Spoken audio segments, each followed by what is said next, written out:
各位同學大家好，今日咧就同大家介紹細個玩嘅一樣玩具。睇唔睇到我台面上有一架車？冇錯啦，就係我呢架好特別嘅車啦。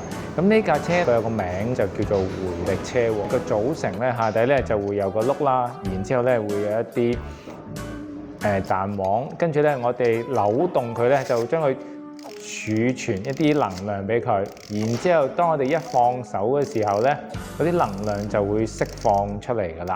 嗱，我做一個示範俾大家睇下。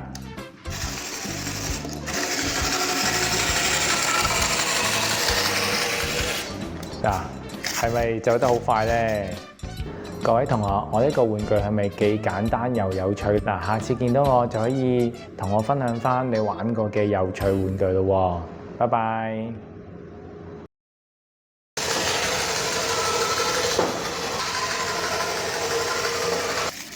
又講咩咧？